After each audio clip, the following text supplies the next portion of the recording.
Bienvenidos a El Debate, el espacio de intercambio intelectual donde examinamos múltiples perspectivas sobre los fundamentos del sentido y la objetividad. Agradeciendo compartir esta mesa con el Dr. David. Observan dos mapas de transporte público de dos ciudades distintas. No sé, el metro de la Ciudad de México y el subte de Buenos Aires. Si los miras por encima, las distancias físicas reales subterráneas son completamente diferentes. Los nombres de las estaciones cambian, tienes a Pino Suárez por un lado y a Carlos Pellegrini por el otro. Los colores de las líneas no coinciden para nada. Ajá, ok. Universos inconexos. Exacto. Sin embargo, si dejamos de mirar los colores o los nombres y nos fijamos únicamente en cómo se conectan los nodos, es decir, en la pura red de transbordos, podríamos descubrir algo fascinante. Y cambias de línea hacia el norte, llegas al mismo punto relativo en ambos sistemas. Totalmente. En el mundo físico, en nuestra charla de café, diríamos que es una coincidencia curiosa, ¿no? O a lo mucho una buena metáfora para orientar a un turista. Pero si damos un paso hacia el rigor del álgebra abstracta, Ahí cambia la cosa. sí, y descubrimos que dos grupos algebraicos comparten esa misma estructura exacta de relaciones, un matemático no te dirá que son similares o que se parecen. Te dirá que estructuralmente son la misma entidad, son el mismo grupo. Y ahí radica el misterio filosófico central que aborda nuestro texto hoy. Reconocemos una identidad matemática que es absoluta en sistemas que no comparten ni un solo gramo de sustancia material, ni una gota de tinta, ni siquiera una identidad numérica. Y es precisamente la gran incógnita que exploramos en este encuentro. ¿Cómo sabemos que dos estructuras matemáticas son la misma cuando carecen de un objeto sustancial que las funda? Específicamente, nos preguntamos si la analogía humana cotidiana, esto de comparar los mapas de metro, y el isomorfismo matemático riguroso son en realidad el mismo fenómeno operando en distintos niveles. Y aquí es donde nos separamos porque tú sostienes que sí. Yo estoy convencida de que sí. Mi postura es que el isomorfismo y la analogía forman un continuo ininterrumpido. Representan dos regímenes, uno inicial y genético y otro normativo y explícito, de una misma identidad estructural basada en la invariancia operativa. Mientras que yo sostengo que, aunque el isomorfismo define la identidad matemática sin sustancia, hay un salto cualitativo insalvable entre ambos mundos. Yo estoy seguro de que la analogía se basa siempre en coincidencias parciales y en una dualidad inherente. Por lo tanto, argumentaré que la analogía es inherentemente incapaz de constituir el cierre operativo absoluto, esterilizado y total que exige el álgebra. Bueno, para desentrañar todo esto, creo que lo mejor es empezar poniendo las cartas sobre la mesa respecto a qué es exactamente un isomorfismo desde una perspectiva fenomenológica, antes de irnos hacia atrás para ver si nace o no de la analogía. Me parece el punto de partida más lógico. A ver, ¿cómo defines esta identidad matemática sin caer en la trampa de pensar que los números son objetos físicos? Bueno, la tesis central que defiendo y que extraemos del material ataca directamente al platonismo. Las estructuras matemáticas no son objetos preexistentes flotando en un éter ideal esperando a que un genio con una pizarra las descubra. El isomorfismo no es una igualdad positiva. Es, de hecho, lo que llamaríamos un resultado negativo. A ver, detente ahí. Un resultado negativo. Sí. Esa frase puede sonar contradictoria si pensamos que las matemáticas afirman verdades positivas, ¿cómo funciona mecánicamente ese resultado negativo? Funciona a través de lo que llamamos la saturación del horizonte de relevancia. Piénsalo así. Cuando tú y yo declaramos que dos espacios vectoriales son isomorfos, no estamos diciendo, mira, tienen el mismo núcleo sustancial de materia matemática.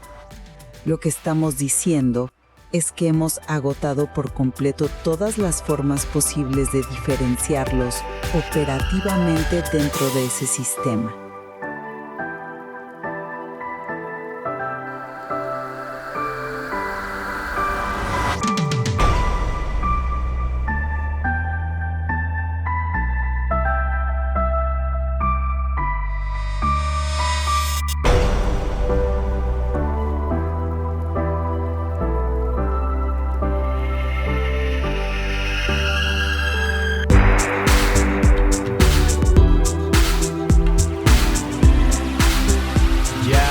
Entiendo por dónde vas.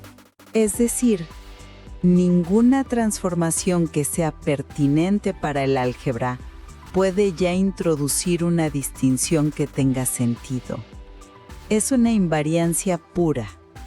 No hay sustancia, solo una incapacidad sistemática para encontrar una diferencia relevante. Claro. Y concuerdo plenamente en que el isomorfismo es una identidad sin sustancia. Pero es justo aquí donde introduzco el concepto de la síntesis de homogeneidad del filósofo Edmund Husserl, para trazar nuestra primera gran línea divisoria. Entiendo tu punto sobre el isomorfismo, pero la analogía es una bestia completamente diferente. ¿Por qué las separarías tan tajantemente? Al final del día, ambas operaciones, tanto la analogía como el isomorfismo, buscan patrones de equivalencia, ¿no?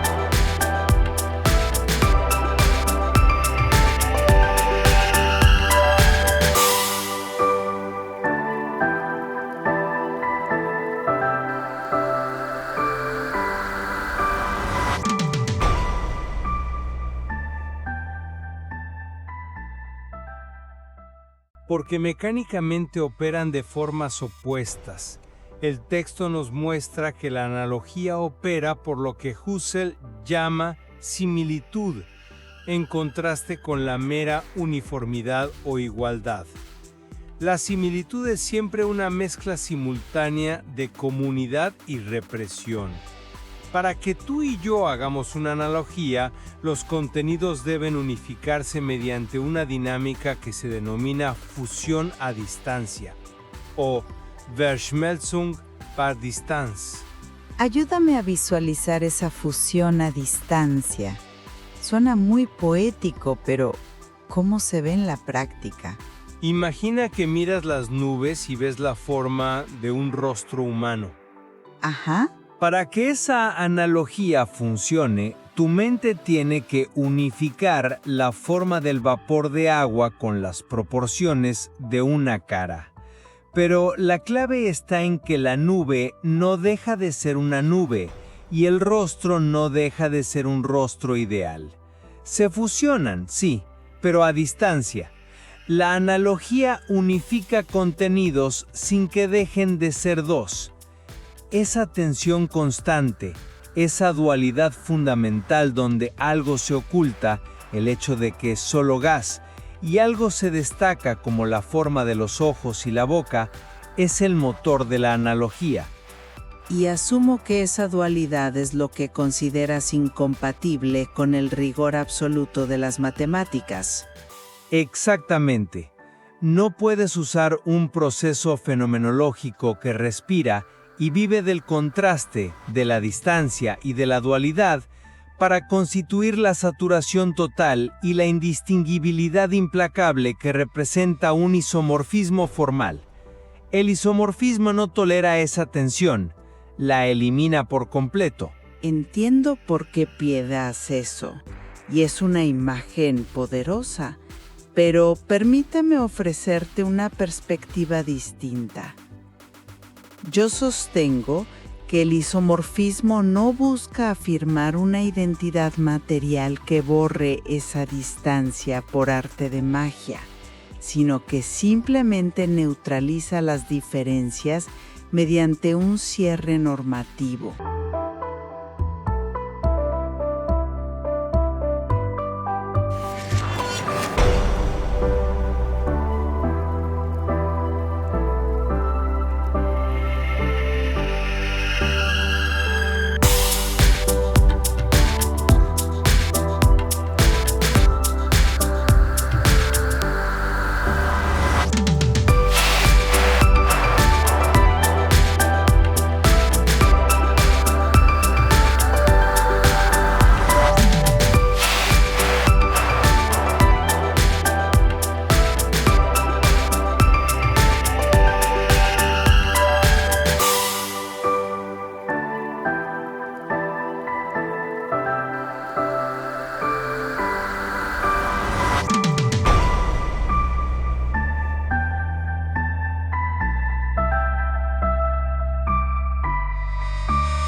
El objeto algebraico nace precisamente de estabilizar intersubjetivamente esa tensión. La represión de la que hablas al ver el rostro en la nube es exactamente el mecanismo que, al llevarse a su límite normativo absoluto, colapsa y se convierte en el isomorfismo. Lo siento, pero simplemente no te compro esa idea. Déjame explicarte por qué. Si reducimos el majestuoso edificio del isomorfismo algebraico simplemente al agotamiento de un horizonte de relevancia que nosotros constituimos pasivamente en nuestra mente, abrimos la puerta de par en par al psicologismo. Es muy cuidadoso en evitar el psicologismo. Distingue claramente la génesis pasiva de la mera psicología empírica. No estamos hablando de neurobiología aquí. Puede que el texto lo intente, pero analicemos los engranajes de esa llamada génesis pasiva. Ese horizonte de relevancia, ese filtro de lo que nos importa o no al comparar dos cosas, depende de fuerzas puramente afectivas en la fenomenología de Husserl. Depende de la afección y de la prominencia que ejerce un contenido sobre el ego. Básicamente, depende de qué estímulo salta a nuestra conciencia. Si la identidad matemática fundamental, que 2 más 2 es 4 en cualquier universo concebible, depende de qué tanto nos atrae o resalta un estímulo en nuestra conciencia individual, ¿cómo puede sostener la objetividad implacable, atemporal e independiente que caracteriza a las matemáticas? Creo que estás haciendo una lectura demasiado empírica de términos que son trascendentales. La afección de Husserl, como nos aclara el autor del texto apoyándose en otros pensadores fenomenológicos, no es un estímulo fisiológico, no es un receptor de dopamina reaccionando a un color brillante. Pero sigue siendo subjetivo. Es una fuerza intencional. No se trata de qué nos gusta o qué nos llama la atención caprichosamente un martes por la tarde. Aún así, llamémosle intencional o fisiológico, sigue estando atado a la configuración variable del campo de un sujeto. Mi umbral de percepción cambia según mi contexto. Si el isomorfismo es solo una analogía madurada, entonces las matemáticas dependen de la subjetividad. Me estás perdiendo un poco con lo del psicologismo absoluto. Y aquí es donde el texto nos da la clave para salir de ese hoyo. La génesis pasiva no es un capricho cognitivo. Y para demostrarlo, el autor introduce una noción matemática brillante, el concepto de filtro y ultrafiltro. Esto explica cómo nuestro horizonte de atención goza de algo llamado estabilidad bajo ampliación. Explícame cómo esa formalización del filtro matemático salva realmente el escollo del psicologismo, porque suena a que estamos usando matemáticas para justificar el origen subjetivo de las matemáticas. Es menos circular de lo que parece. Funciona así.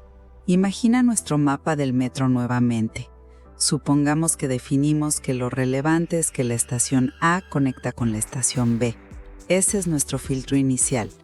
Ahora la ciudad crece y añadimos 3 líneas nuevas de metro, ampliando enormemente la red. Ajá. La estabilidad bajo ampliación significa que la conexión original entre A y B no se rompe ni deja de ser cierta solo porque el sistema es más grande.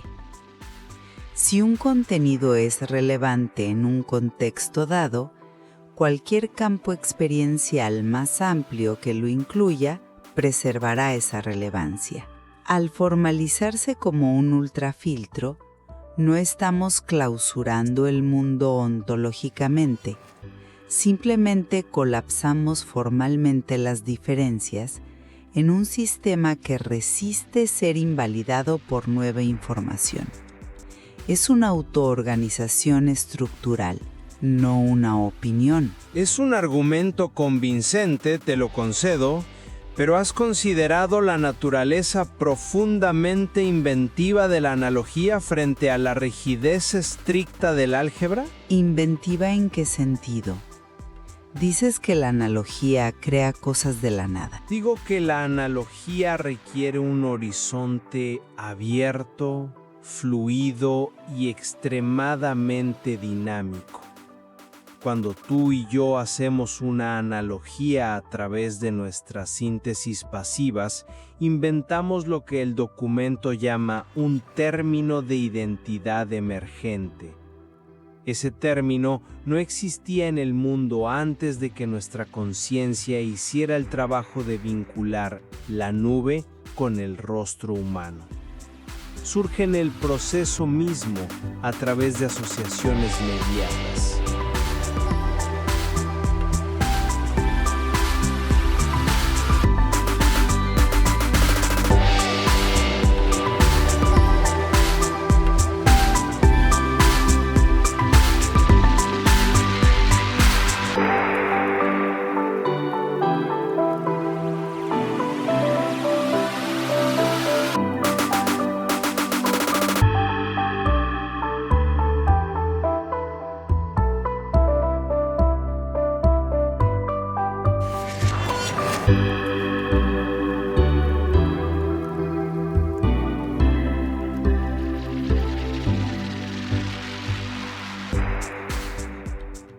De acuerdo, surge como aquello que organiza la prominencia, el eje sobre el cual la comparación tiene sentido. Y ahí está mi punto central. El álgebra no funciona así. El álgebra no inventa correspondencia sobre la marcha ni busca patrones latentes de forma improvisada. El álgebra preserva estructuras mediante operaciones que están explícita, previa y axiomáticamente definidas. Un grupo es un grupo porque cumple axiomas específicos, no porque a un matemático se le ocurrió ver un patrón en las nubes. Claro, pero Por ende, la analogía es una herramienta heurística, nos ayuda a descubrir ideas matemáticas. ¿Sí? Pero no es el proceso constitutivo de la norma matemática. no me convence esa línea de razonamiento porque ignora por completo cómo funciona la propia arquitectura del álgebra abstracta en la práctica. Específicamente si miramos el concepto de los morfismos graduales.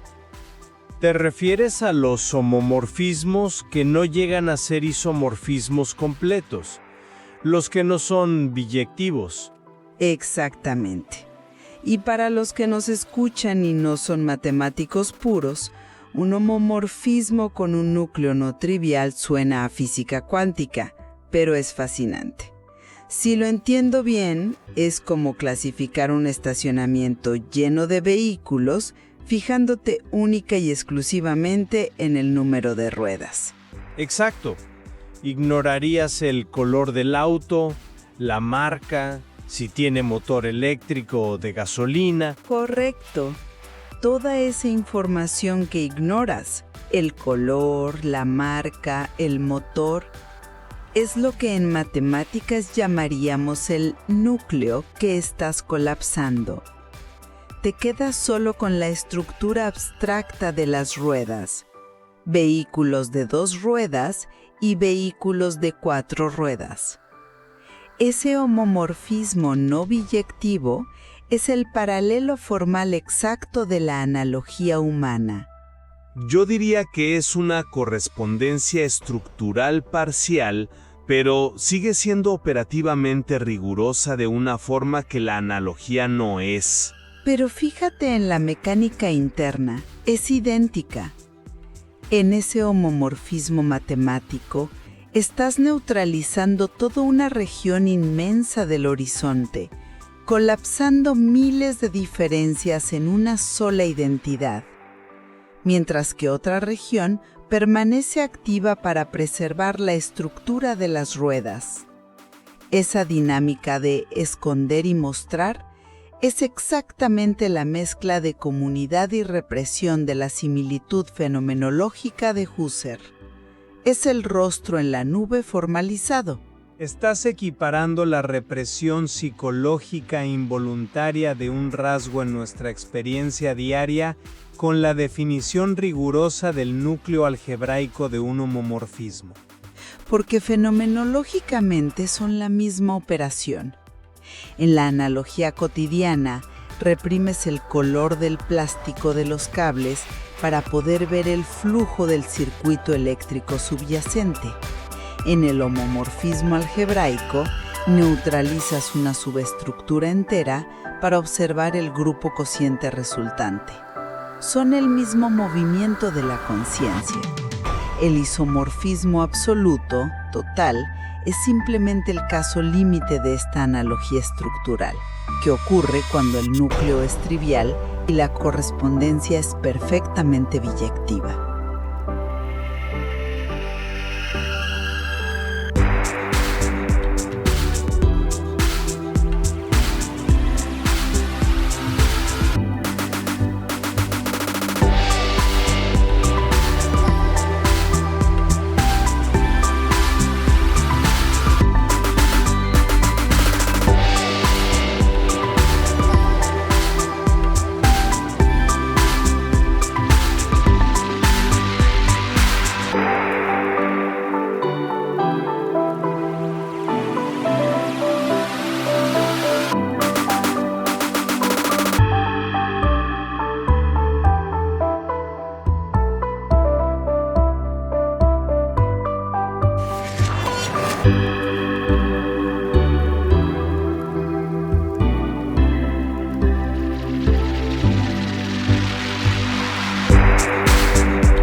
yo lo abordo desde otro ángulo.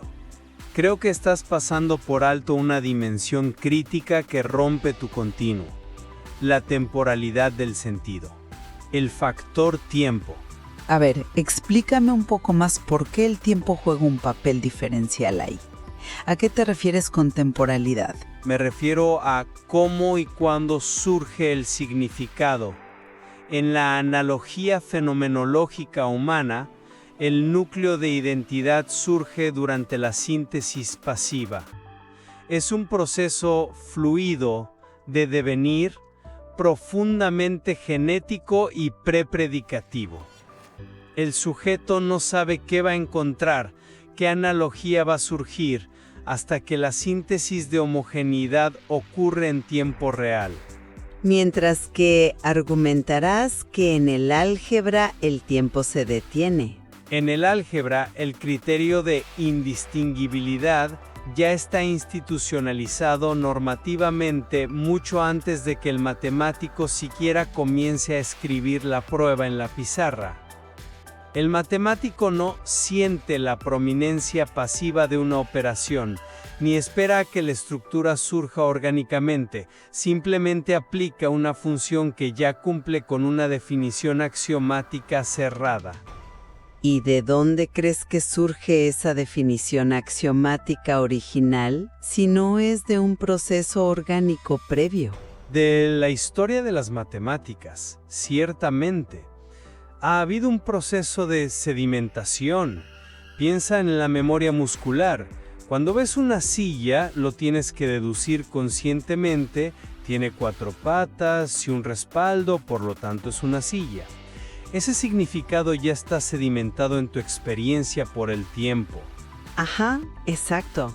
Pero hoy, cuando hacemos álgebra contemporánea, esta opera en un registro normativo completamente separado del flujo aperceptivo del sujeto individual.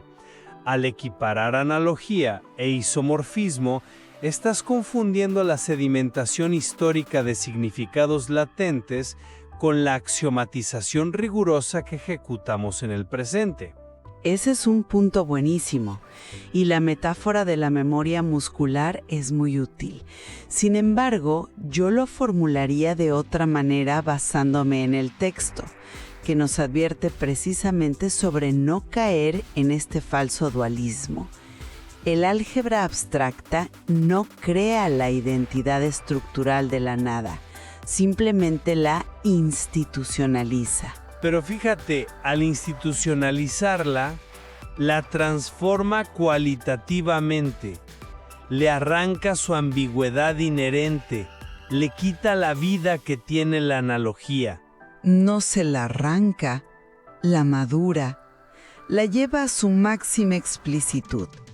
Cuando un matemático prueba hoy que 2 grupos algebraicos son isomorfos, está certificando, bajo normas formales que ahora son decidibles e infalibles, exactamente la misma síntesis de homogeneidad que tú o yo realizamos pasivamente al comparar los mapas del metro. Sigo viendo un abismo insalvable entre esa experiencia prepredicativa, cruda y ambigua, y la comprobación axiomática pura. El autor sostiene que no hay tal abismo, solo un continuo de claridad. Son el mismo modo de encontrar identidad, la invariancia bajo variación. Solo que en la génesis pasiva, en nuestra mente cotidiana, el término de identidad fluye, es difuso y modula su prominencia. En contraste, en la norma matemática explícita, se ha estabilizado tanto que ahora es formalmente verificable por cualquier sujeto en el planeta que comparta ese horizonte de relevancia algebraico. Detengámonos en esa palabra clave, estabilización. Para que haya estabilización en la experiencia humana, Husserl habla de la sedimentación, lo que mencionábamos de la memoria muscular. Las vivencias se integran en un trasfondo operativo de significaciones latentes. Es ese famoso campo temático de Guwitch ese consaber tácito. Totalmente de acuerdo. El horizonte de relevancia matemático no es una lista de verificación robótica, es un saber tácito inmenso que orienta la experiencia del matemático profesional. Pero fíjate en cómo lo describe el propio texto fenomenológico. Este horizonte humano es dinámico por naturaleza. Nunca cierra el campo de lo posible. Es una estructura viva que puede ampliarse, contraerse o mutar radicalmente bajo nuevas condiciones de afección. Correcto. La mente humana siempre está abierta a reconfiguraciones imprevistas. Ahí está. Las matemáticas formales no permiten esa reconfiguración retrospectiva constante de su propia identidad constitutiva. Un grupo de Klein, que describe las simetrías de un rectángulo no cuadrado, es un grupo de Klein aquí y en Andrómeda. Su isomorfismo con otra estructura matemática no depende de una reconfiguración dinámica de mis condiciones de afección o de si hoy amanecí más analítico.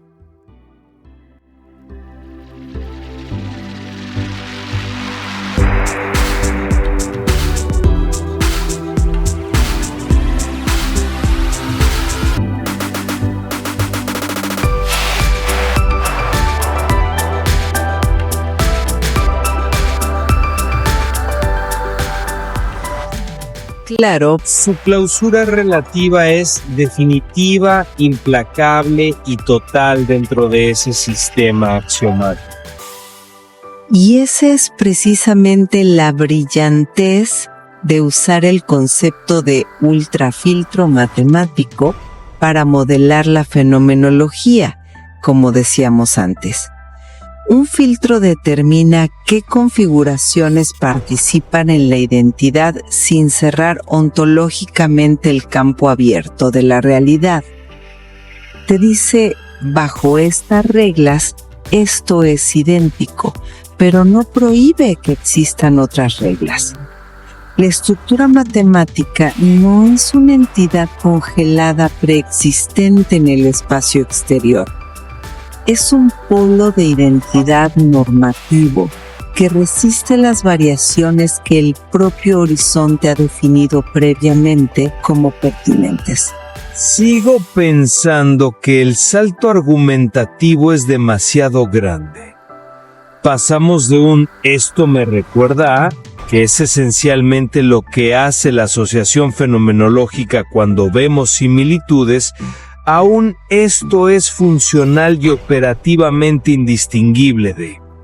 Hay una diferencia vital ahí. En la asociación cotidiana, Husserl dice explícitamente, una cosa señala a la otra, mantiene la separación. A señala a B. El mapa de Buenos Aires me señala o me recuerda al de la Ciudad de México. Sí, en las asociaciones empíricas y reproductivas básicas, eso es cierto. Pero el isomorfismo algebraico colapsa A y B por completo. No se señalan mutuamente. Son literalmente sustituibles el uno por el otro en cualquier ecuación, en cualquier teorema algebraicamente pertinente. No hay un A apunta a B y B mantiene su distancia. A puede ser reemplazado por B sin la más mínima pérdida de información estructural. Esa sustituibilidad perfecta e infalible esteriliza y aniquila la fusión a distancia, que es el alma que le da vida a la analogía. Pero la sustituibilidad perfecta de la que hablas es simplemente el grado máximo de saturación de esa misma distancia. Piénsalo así. La analogía en el mundo real tiene grados de completitud. A veces una metáfora es débil, a veces es increíblemente precisa. El morfismo matemático también tiene grados de fidelidad estructural. Esto está formalizado maravillosamente por la teoría de categorías moderna, por cierto. Fontorialidad débil frente a isomorfismos naturales. Asumo que es a lo que apuntas con esto. Exactamente. Hay una escala matemática para esto. El continuo entre una analogía humana parcial y un isomorfismo matemático completo es el continuo natural de cómo los seres humanos constituimos la identidad de las cosas. Empieza en la emergencia difusa de la síntesis pasiva, cuando apenas intuimos un patrón, y culmina, tras mucha sedimentación histórica y rigor analítico, en la norma algebraica pura. El álgebra abstracta, entonces, no es un reino místico e inaccesible, es simplemente el dominio de máxima explicitación fenomenológica de nuestra propia capacidad humana de crear sentido mediante analogías. Debo admitir que entiendo la inmensa elegancia de ese modelo. Al plantearlo como un espectro continuo, evitas tener que postular a las matemáticas como un reino místico independiente de la conciencia humana, lo cual siempre es un dolor de cabeza filosófico. Y no solo eso, también evito reducirlas a meros procesos biológicos o psicológicos subjetivos, porque la norma institucionalizada, el hecho de que la comunidad matemática acepte las reglas, garantiza la objetividad intersubjetiva. Es una tercera vía ontológica muy robusta, ¿no crees? Es robusta, ¿sí? Pero al precio de aplanar la especificidad brutal de ambos extremos del espectro. Si el isomorfismo es solo el límite asintótico de la analogía, perdemos de vista que el límite matemático obedece a reglas estrictas de clausura que la experiencia perceptual humana y viva simplemente no posee. La analogía vive de la fricción, del ruido en el sistema, de la sorpresa de encontrar conexiones inusuales. El álgebra, por definición, es la disciplina de la eliminación sistemática de ese ruido. Yo argumentaría en contra de eso diciendo que el álgebra no elimina mágicamente el ruido del universo. Simplemente define un horizonte donde hemos acordado que ese ruido específico deja de ser relevante para la operación. La invariancia matemática se sostiene precisamente porque la variación ruidosa, los colores de los autos, los nombres de las estaciones de metro, sigue existiendo materialmente, pero ha sido neutralizada operativamente para poder pensar con mayor claridad. Supongo que al final nuestra diferencia fundamental yace en cómo interpretamos la palabra neutralización. Para ti, neutralizar una diferencia es un logro cognitivo, la maduración brillante de una analogía. Para mí, neutralizarla por completo destruye la naturaleza dialéctica y viva que hace que la analogía sea lo que es en primer lugar. Muy sutil, pero absolutamente central para entender cómo nuestra especie construye toda la realidad abstracta en la que operamos.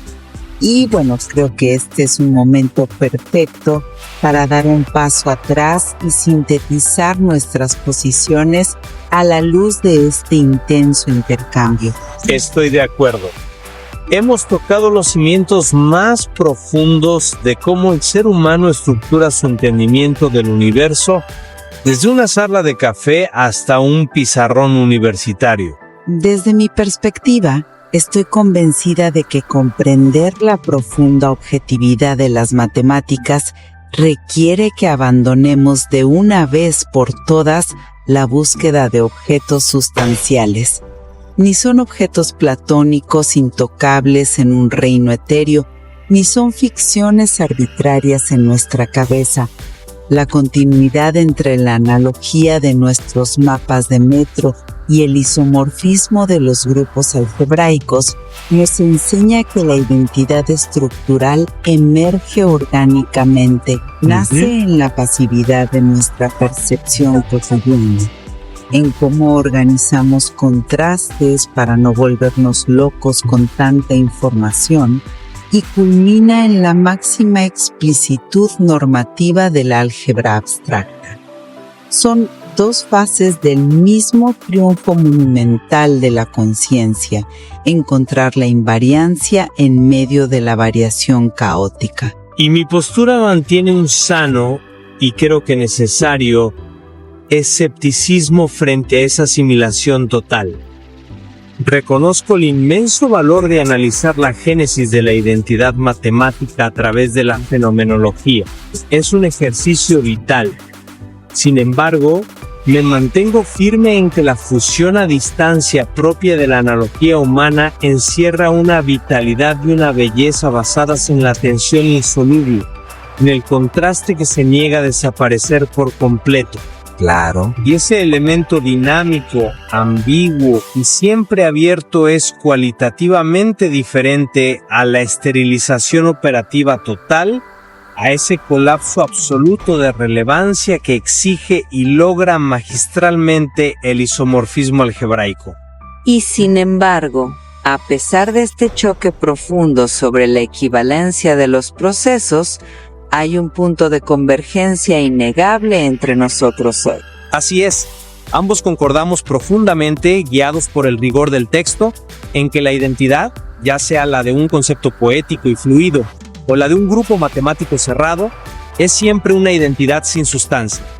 Es inherentemente intersubjetiva y depende enteramente de un horizonte de relevancia que es compartido por una comunidad, sea esta la sociedad en general navegando una ciudad o la comunidad matemática internacional resolviendo una ecuación. Exactamente. Rechazamos juntos tanto el psicologismo puro, que intenta reducir la verdad universal a la neurobiología o al capricho cognitivo momentáneo, como el platonismo ontológico, que se inventa reinos metafísicos innecesarios y fantásticos para justificar por qué las matemáticas funcionan tan increíblemente bien en el mundo real. El sentido se constituye a través de nuestra interacción con el mundo, no se descubre flotando por ahí en el vacío sideral esperando ser atrapado. Y eso, filosóficamente hablando, es un terreno enormemente sólido. Es profundamente revelador reflexionar sobre el valor de mirar la objetividad matemática no como un museo estático de entidades congeladas y perfectas, sino como el resultado maduro de una estructuración vibrante, viva y dinámica de nuestra propia experiencia humana. Y nos sugiere de forma contundente que hay mucho más por explorar en la obra fenomenológica sobre cómo nuestra conciencia construye monumentos enteros de sentido a partir de la mera afección difusa que recibimos del mundo a cada segundo. Definitivamente.